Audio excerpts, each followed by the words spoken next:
Olá, queridos amigos, estamos de volta com a Luz do Evangelho para darmos continuidade ao excepcional livro Religião dos Espíritos. E hoje, juntamente com o nosso querido Dr. Aguinaldo, estudaremos mais duas questões escolhidas por Emmanuel, analisando junto à psicografia de Francisco Cândido Xavier. Nós vamos falar sobre a questão 843, a primeira delas, que tem a ver com o livre-arbítrio, o poder de escolha. Se nós temos o poder de escolha para fazermos ou não fazermos, para agirmos ou não agirmos, esse vai ser a primeira questão a ser analisada. A segunda, a questão 721, também do Livro dos Espíritos, que fala para nós da vida de mortificação, de ascetismo e, portanto, improdutiva, que sempre a humanidade teve quem praticou. E Kardec quer saber dos benfeitores se isso tem alguma utilidade, se isso é produtivo para o espírito. Abrir mão de determinadas coisas no intuito de progredir o espírito, mas de uma forma tão somente voltada para si mesmo. Então, esse é o assunto das nossas duas questões de hoje e o Dr. Aguinaldo vai iniciar as nossas reflexões. Então, como sempre, o Emmanuel trazendo colocações maravilhosas para a nossa análise a respeito dessas perguntas colocadas no livro Religião dos Espíritos. E nessa pergunta, falando sobre o livre-arbítrio, aí vem a resposta do benfeitor a Kardec. Se Deus deu para nós a capacidade de pensar, Ele deu também a capacidade de agir.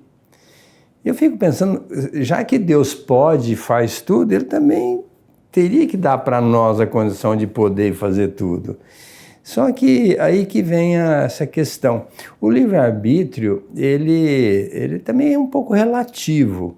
À medida em que a gente vai evoluindo, a gente vai criando novas perspectivas e vai ampliando essa capacidade de agir, de pensar, não é? Mas também nós podemos cercear esse livre-arbítrio, porque na parábola do filho pródigo a gente percebe nitidamente que Deus, exemplificado pelo Pai, né, deu a nós outros, como herança, tantas coisas fantásticas e maravilhosas, né? E não questionou o que nós iríamos fazer dessas heranças, né? O filho pródigo foi gastando tudo e acabou num chiqueiro de porco, pleiteando as bolotas, né? E que lhe foram negadas. Ou seja, ele não teve mais a capacidade de dirigir a sua vida, porque dali para frente ele estaria morrendo de fome. Aí ele resolve voltar. Então, mais ou menos, acontece conosco. A gente tem o nível de consciência, e aí então surge a capacidade de pensar e de agir, e tem regras. Na medida em que a gente vai se adequando a essas regras, nós vamos ampliando o nosso livre-arbítrio com a anuência da espiritualidade maior. Mas se nós também começarmos a infringir a lei e formos malbaratando a lei, indo contra essa proposta divina, nós também vamos sendo cerceados. Acaba nem tendo a capacidade de escolha. Como, por exemplo, a grande maioria das pessoas tem capacidade de planejar uma existência. No plano espiritual nós planejamos o que eu fiz, o que eu devo fazer para me harmonizar com a minha consciência e restaurar as absurdidades que eu me permiti, e faz um programa. Mas muitos espíritos estão tão comprometidos que ele nem capacidade tem para fazer isso. Então ele já entra numa coercitiva, numa reencarnação compulsória e não vai participar. Então o nosso livre-arbítrio, ele existe. E é exatamente com esse livre-arbítrio que nós vamos criando mais barreiras ou vamos ampliando a nossa capacidade de pensar e de agir. E Emmanuel fala que o planeta Terra é um local da gente melhorar, crescer, progredir com intelecto e com sentimento. Agora, logicamente que para a gente melhorar, progredir, crescer, aproveitar essa oportunidade, precisa ter vontade, nós precisamos ter ação, nós precisamos convergir para um desejo forte que é o nosso progresso espiritual. E procurarmos fazer tudo em consonância com a proposta divina, que é a maneira da gente aproveitar o máximo da nossa existência. Se nós observarmos a nós próprios, nós vamos ver que existe dentro de nós uma necessidade a ser satisfeita, que é a necessidade de liberdade. Todo ser vivo, quando tem a sua liberdade cerceada, entra num processo de infelicidade, vamos chamar aqui. E conosco não é diferente, nós reclamamos liberdade. Allan Kardec vai estudar, evidentemente, essa questão por ser da nossa natureza, no Livro dos Espíritos, vai dedicar um capítulo inteiro, é um dos maiores capítulos da terceira parte do Livro dos Espíritos, o Lei de Liberdade. Ninguém na Terra tem liberdade completa, porque nós necessitamos uns dos outros, tanto os fortes quanto os fracos, dizem os benfeitores, na questão 825, que abre o capítulo. Mas Allan Kardec se lembrou de questionar os espíritos na questão 834, se existe no ser humano alguma coisa que lhe dá liberdade plena. E os benfeitores espirituais disseram que sim, que é no pensamento. Nós todos, portanto, temos liberdade de pensar o que quisermos, estejamos presos a uma cama de hospital, a uma cela da penitenciária, dentro da nossa casa, onde estivermos, nós temos a capacidade de pensar. O doutor tocou num assunto relacionado à vontade, ao desejo. Pois o título da lição que Emmanuel está analisando chama Se Desejas. E ele vai elencar uma série de circunstâncias muito comuns a todos nós, onde a gente pode fazer alguma coisa a respeito, se nós desejarmos. Mas para desejarmos é preciso ter convicções, é preciso ter interesse produtivo, positivo. Então, se nós vivemos em família com um problema muito grave de relacionamento, se nós desejarmos, nós poderíamos trabalhar a situação num outro nível, fazendo nós outros aquilo que gostaríamos que o outro fizesse. Se nós temos uma dificuldade no campo do trabalho profissional, seja com um companheiro de trabalho ou mesmo com um patrão, se nós desejarmos e dedicarmos determinada energia, nós poderíamos mudar as coisas através de um comportamento novo, diferente, buscando a pacificação, buscando o entendimento, buscando ceder antes de cobrar. Se nós temos uma dificuldade qualquer no campo da fisiologia, no campo do funcionamento corporal, da mesma forma. Nós vamos encontrar muitas pessoas convivendo muito bem, vivendo muito bem com anomalias, com anormalidades extremamente pesadas. Então, se nós desejarmos, vai enfatizar Emmanuel, nós poderemos mudar qualquer coisa em nossa vida. Minimamente, mas poderemos. Sempre haverá espaço para mudança. Tanto é isso uma verdade que o Senhor Jesus nos recomendou. Pede, dar-se-vos-á, busca, achareis, bate, será aberto, procura, encontrareis. Ou seja, faça por onde que as coisas vão acontecer. Né? A providência divina não pode cercear, né, em nome daquilo que nós poderíamos chamar de justiça e bondade, não pode cercear a nossa ação. E vamos convir também em termos de raciocínio lógico. Se há alguma coisa que nos limita aqui na Terra, ainda é em função da nossa própria condição de espíritos errantes, penitentes, e por isso mesmo a gente tem determinadas barreiras que precisam ser transpostas com energias duplicadas.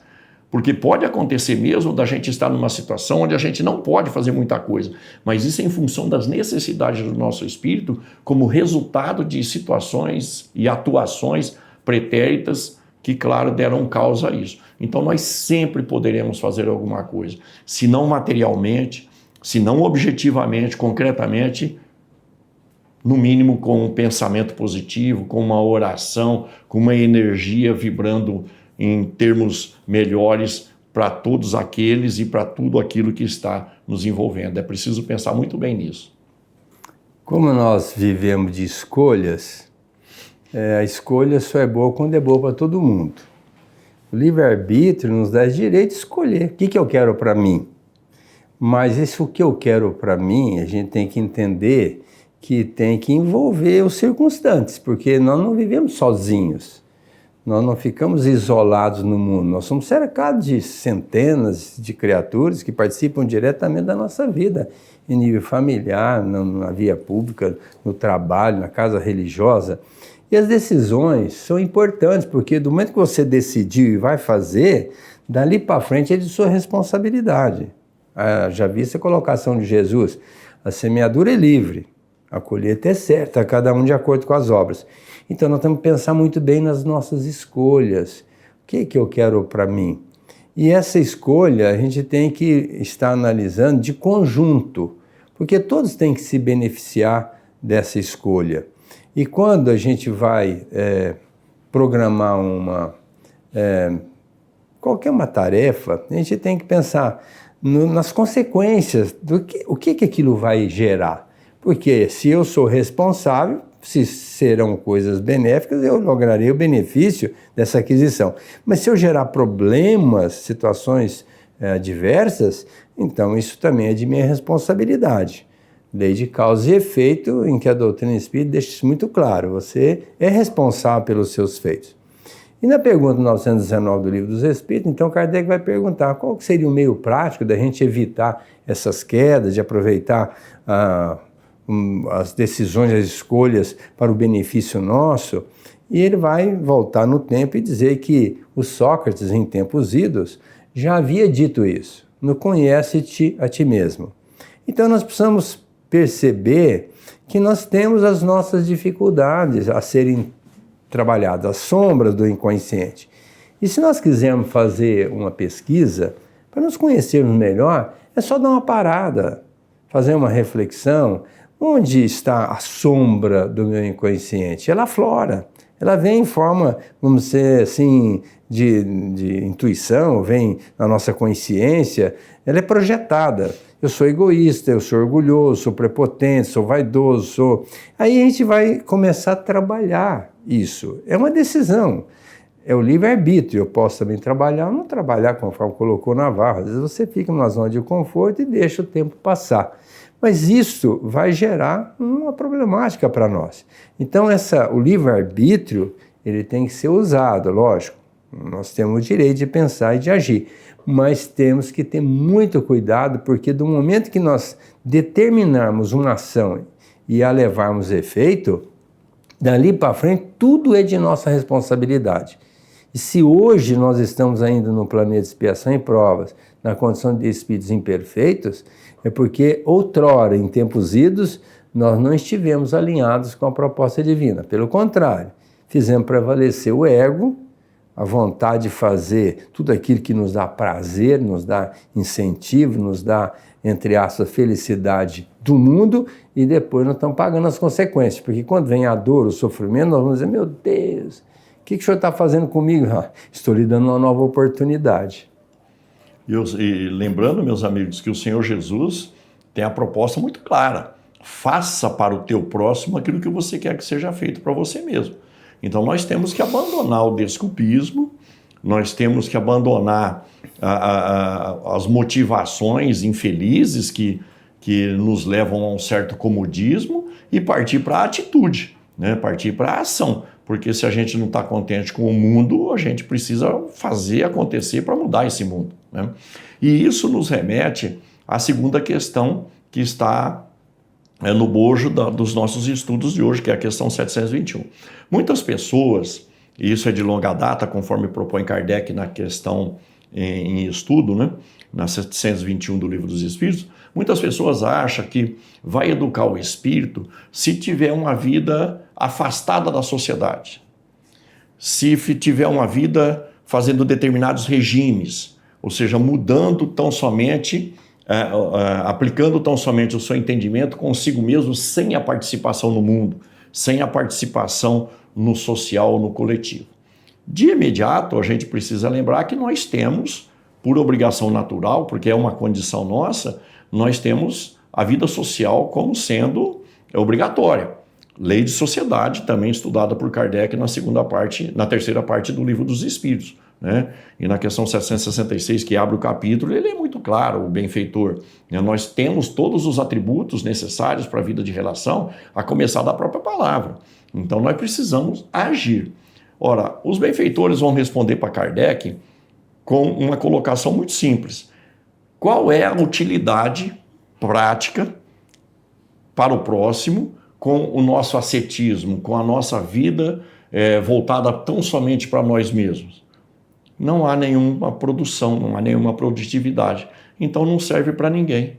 É um tempo perdido para o espírito, porque nós só conseguimos mudar as coisas e progredir fazendo as coisas acontecerem. Então, Emmanuel vai chamar esse capítulo de cada hora. Ora, cada hora que se apresenta, ela se apresenta cheia de oportunidades, cheia de sinais que a vida nos dá para a gente fazer o que precisa ser feito. E aí isso nos remete à parábola dos talentos. Nós todos reencarnamos com os talentos necessários para a atual existência, para fazer o que precisa ser feito, visando não só o progresso nosso, espiritual nosso, mas sim também o progresso da sociedade humana. Porque uma das metas da reencarnação nossa, segundo propõe o Livro dos Espíritos, é melhorar as nossas instituições. Ora, como é que eu vou ajudar a melhorar a natureza humana e as instituições humanas se eu não participar ativamente dela? Lembrando que nesta parábola dos talentos, nós seremos cobrados por bom uso ou mau uso dos talentos. E a cada hora sempre tem uma oportunidade de nós usarmos nossos talentos. A nossa capacidade de doação ela é muito limitada exatamente por nós não entendermos essa proposta de Jesus. A gente não sente na obrigação de fazer nada para os outros, porque isso não é problema meu, é problema dos outros, é problema do Estado, é problema do país, é problema da comunidade, menos problema meu. E nós sabemos que nós estamos inseridos num contexto onde cada um tem responsabilidade sobre tudo. Nós estamos ligados, vamos dizer assim, do átomo ao arcanjo em todos os pormenores. Então, por exemplo, a gente fica frequentando uma casa religiosa e ali a gente vai buscar um passe, vai buscar uma palestra, mas hora nenhuma a gente pensa numa criança, por exemplo. Imagina o quanto a gente precisaria investir nas nossas crianças, que serão o futuro do nosso mundo, do nosso planeta, do nosso país, da nossa comunidade. Investir nas crianças. Então, quem tem um pouquinho mais de visão vai achar uma horinha para cuidar dessas crianças. Dos jovens, eu estava conversando aqui no Papo do Bem com o nosso André, e ele falando da importância da gente estar aproveitando os jovens nas nossas casas religiosas para eles alavancarem o progresso espiritual do planeta. Então, nós temos que começar a pensar também nos jovens. E pensando assim, nós vamos dar nossa parcela de contribuição. Hoje nós temos o privilégio, na nossa casa, termos mais de 50 evangelizadores. Mas nós tivemos uma época em que a gente precisava mitigar, pleitear, suplicar para alguém ir fazer esse trabalho com as nossas crianças. E a gente sabe que a pessoa, às vezes, mas eu vou ter que preparar uma aula. Sim, vai ter que preparar uma aula. Mas eu vou ter que estudar? Sim, você vai ter que estudar, para você passar para a criança. Então a pessoa chega na zona de conforto, entra no centro, escuta a palestra, toma o passe e vai embora.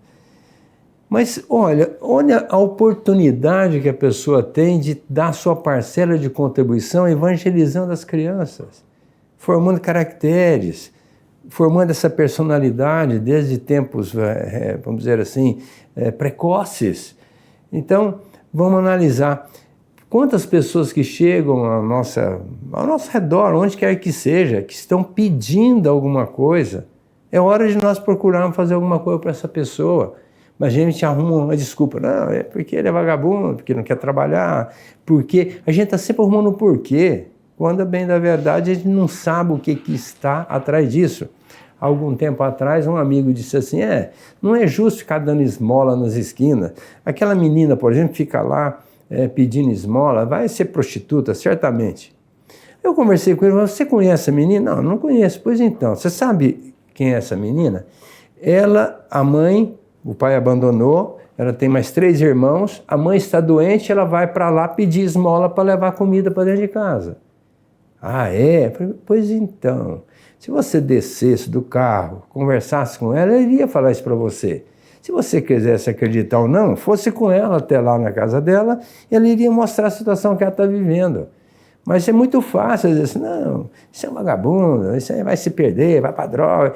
E no comodismo, nós não damos bola para as pessoas que passam necessidade. Hoje, nossa cidade, que São José do Rio Preto, está cheia de pessoas que vêm da Venezuela. São pessoas que estão pedindo ajuda, porque lá a situação está muito dramática. E aí a pessoa diz, mas são fortes, são saudáveis. Mas você desceu para conversar com um deles, para ver o que eles precisam, vocês estão pleiteando um emprego, você pode dar um emprego para essa pessoa, ou ir até a casa dela, saber das necessidades. Você acha que é fácil ir para uma esquina pedir esmola? E às vezes até usa lá um recurso, bota lá uma placa, ou vai vender uma balinha, mas no fundo ele está pleiteando a ajuda da gente. Então quem quer ajudar arruma um jeito, quem não quer arruma desculpa. Então essa hora, ao invés de ficar na mortificação, pensando só em si, e tem gente que às vezes acha que subindo uma escada de joelho vai resolver o problema. O outro que vai ficar jejuando aí quantos dias, não sei, vai resolver o problema. Não é com isso que nós vamos resolver o nosso problema. Quem deixa de trabalhar para o próximo está se mortificando. Aí é o contrário. Quem quer aproveitar o melhor, comece a doar de si mesmo a cada hora, a cada instante que se nos apresenta em forma de solicitação. Quais sejam, e são muitas em mãos cheias. Nós podemos nos lembrar aqui, meus amigos, de duas coisas. Nós estamos vivendo uma situação, qualquer um de nós pode perceber isso muito facilmente, que alguém produziu. Todo o progresso que nós temos hoje, todas as possibilidades tecnológicas, todo o conforto que temos hoje, mesmo que tenhamos comprado com recursos próprios, foram produzidos por gente que agiu, por gente que teve atitude. Mas nós poderemos ver as consequências da inércia e da produtividade no Senhor Jesus. No Evangelho, ele vai mostrar para nós como se consegue viver num estado de céu e como se consegue se estabelecer num estado de inferno. É quando ele diz: passai à direita, benditos de meu Pai, porque eu tive fome, me destes de comer, tive sede, me destes de beber, estive nu e me vestistes, estive preso, foste me ver, e doente, foste me visitar, fui estrangeiro em vossa terra e me recebestes. Mas, Senhor, quando foi que te fizemos isso? Quando fizeram um desses meus mais pequeninos irmãos, foi a mim que o fizestes. Esses vão perceber um céu, que nada mais é do que o reflexo da consciência, que é onde está a lei de Deus. A nossa própria consciência vai reverberar em sentido contrário à percepção da felicidade. E o inferno?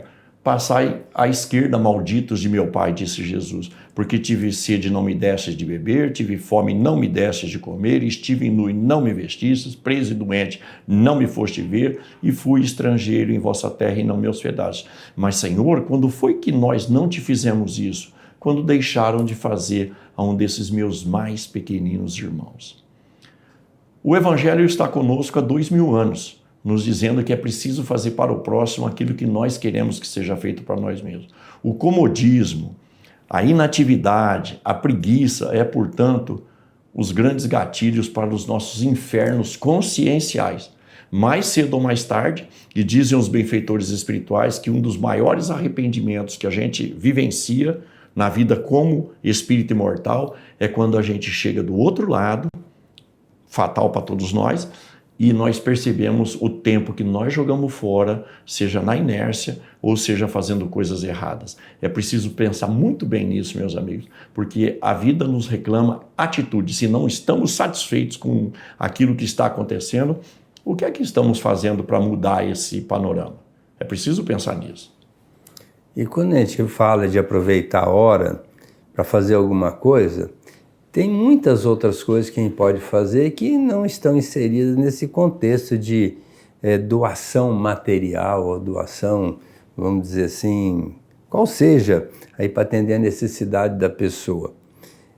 Numa convivência, por exemplo, quando a gente tem piedade de uma pessoa e a gente procura aceitá-la daquilo que ela é personalisticamente, isso é uma caridade, você aceitar a pessoa como ela é, sabendo que você não vai mudá-la, você tem apenas que ofertar condições para que um dia ela mude, se ela achar interessante a sua mudança. Quantas vezes a pessoa erra conosco também e a gente tem a necessidade, para mim, de perdoar. Isso também é uma doação, porque nós só vamos levar aquilo que nós doarmos, aquilo que nós retermos em nossas vidas, isso aí não vai ficar por aqui. E nesse convívio, então, a gente tem que abrir mão do nosso ego, uma renúncia de nós mesmos para nos adaptarmos às circunstâncias. E todo momento a gente está sendo solicitado para ter paciência, indulgência, perdão, tolerância, termos amizade, termos a solidariedade, termos atitudes para com as outras pessoas, fazendo com que elas possam se nutrir do nosso comportamento. Porque quando a gente tem atitudes consentâneas com a proposta divina, todo mundo quer ficar ao nosso lado e se alegra com a nossa presença. Mas quando a gente tem atitudes contrárias, nós somos alijados do contexto. Isso cria uma situação muito desagradável. E é quando às vezes a pessoa não questiona, por que eu estou isolado, estou solitário, eu estou aqui vivendo marginalizado ao ostracismo? Pode saber que foi pouca capacidade de doação, porque quem se doa, quem se entrega, está sempre envolvida por N oportunidades de se felicitar, de se alegrar, de estar curtindo a vida, porque a vida é isso, ela vale pelo bem que nós fazemos. O resto é paralelos, que todo mundo tem na sua condição de vida, mas um bom aproveitamento poucas pessoas conseguem. Então pensemos nessa lição do Emmanuel, nessa mensagem da religião, do livro Religião dos Espíritos, e vamos partir para a cada hora fazermos o bem a quem quer que seja. Não percamos essa oportunidade. Um grande abraço a todos e até semana que vem com um novo programa à luz do Evangelho.